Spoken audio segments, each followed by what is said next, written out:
기도하겠습니다. 하나님, 오늘도 우리를 주님의 임재 가운데로 불러주시고 새 하루를 우리에게 허락하시니 감사합니다. 아버지, 우리가 주님의 은혜를 기억하기를 원합니다. 우리에게 생명 주시고 우리에게 구원 주신 주님의 은혜를 우리가 기억함으로 오늘 하루를 살아갈 때 감사함으로 살게 하시고, 또한 주님 사랑을 다른 이들에게 전할 수 있는 그러한 마음을 저희가 가질 수 있도록 주여 도와주시옵소서. 아버지, 성탄을 준비하며 우리의 마음이 주님께 더욱 향해지게 하시고 우리를 향한 주님의 사랑과 은혜를 더욱 깊이 깨닫는 귀한 시간 될 수 있도록 주여 도와주시옵소서. 주께서 그렇게 하실 것을 믿고 감사하며 예수 그리스도 이름으로 기도드립니다. 아멘. 하나님께서 오늘 저에게 주시는 말씀은 레위기 16장 말씀입니다. 레위기 16장 29절과 30절 말씀입니다. 제가 봉독해 드리겠습니다. 너희는 영원히 이 규례를 지킬지니라.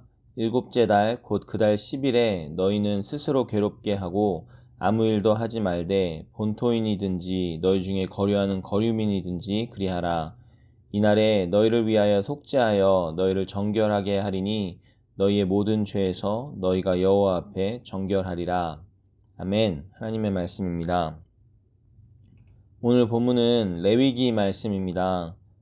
레위기는 이집트에서 노예로 살던 이스라엘 백성들을 모세를 통해 구원해내시고 광야를 통과하여 약속의 땅으로 이끄시는 하나님께서 그 이스라엘 백성에게, 그러니까 하나님의 백성된 그들에게 주신 율법의 말씀입니다.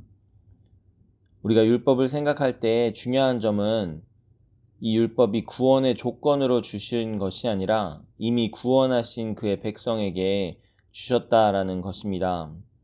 그래서 율법을 지키지 못하면 하나님의 사랑에서 끊어질 것만 같은 두려움으로, 부담으로 지키는 것이 아니라 이미 우리를 사랑하심을 보이신 하나님의 뜻을 누리며 은혜 가운데 살아내는 것입니다. 어떤 율법이든지 예수님을 주님으로 영접한 사람들을 위한 특권이지 우리를 짓누르는 무거운 부담이 아닌 것입니다. 레위기는 세 가지 목적을 가지고 기록되었습니다. 첫 번째로 하나님의 백성된 우리가 왜 거룩한 삶을 살아야 하는가입니다. 하나님의 거룩하심 가운데 우리를 초청하신 그분의 선하시고 신실하신 뜻을 생각하며 우리는 주님께서 주신 법도를 지켜 행하며 거룩을 지켜야 합니다. 두 번째로 우리에게 말씀하시려고 하는 것은 죄 많은 우리가 어떻게 정결하여질 수 있는가입니다. 우리가 도무지 온전히 지킬 수 없는 이 율법들을 범하게 됨으로써 하나님께 범죄하였을 때 하나님과의 관계를 바로잡을 수 있는 제사 방법을 알려주심으로 죄를 지을 때마다 사하심을 받을 수 있습니다. 이것은 너무나 중요한 것이기에 레위기에는 반복하여 각종 제사를 드리는 방법들이 자세하게 설명되어 있습니다. 세 번째로, 신약에서는 구약의 제사를 일시적이고 온전치 못한 것으로 말하면서 구약의 희생제물들로 예표되신 예수 그리스도의 온전한 대속이 우리에게 있음을 기억하게 하십니다. 오늘 본문에는 속죄일에 관한 규례가 기록되어 있는데요. 보통 죄를 지으면 하나님께 나와 제사를 드리는데 이 속죄일은 특별한 죄가 없더라도 온 회중이 하나님께 나오게 되어 있습니다.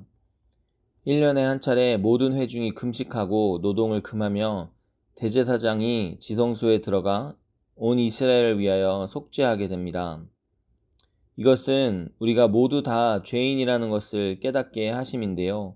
평소 율법을 범하는 일이 없어 제사를 드릴 필요가 없었던 이들일지라도 하나님의 거룩하심을 생각할 때는 모두가 죄인입니다.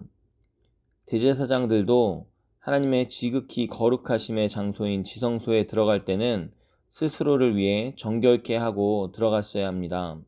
본문 바로 앞전에 아론의 아들들이 하나님께서 명령하지 않으신 다른 불을 담아 분향하려다 죽임을 당하는 사건이 나옵니다.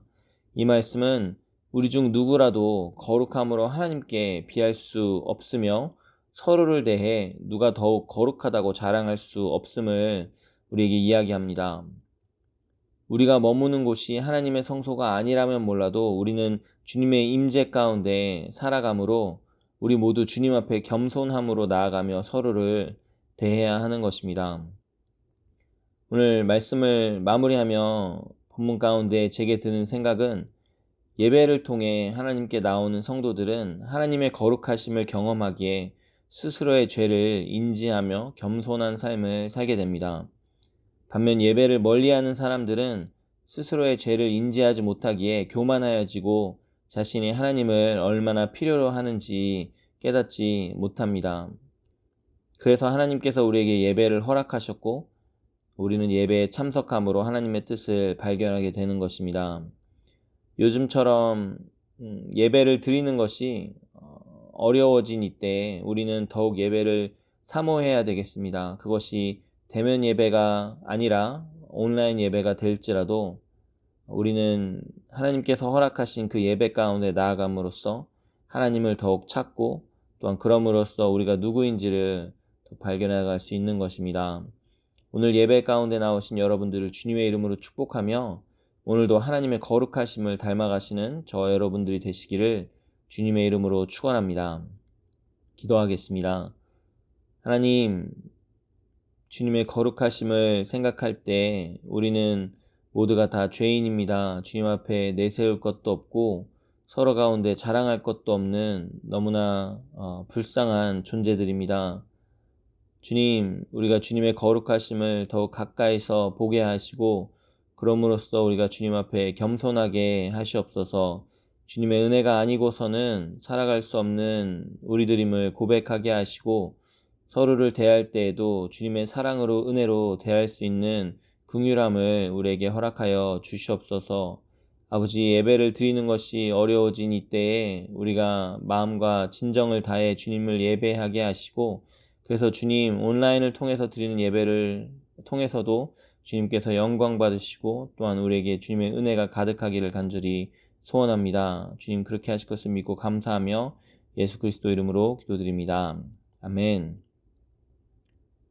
이 시간 우리가 함께 기도하며 나아가실 때 우리가 또한 기대하고 또 준비하는 우리 성탄절을 위해서 함께 기도하면 좋겠습니다.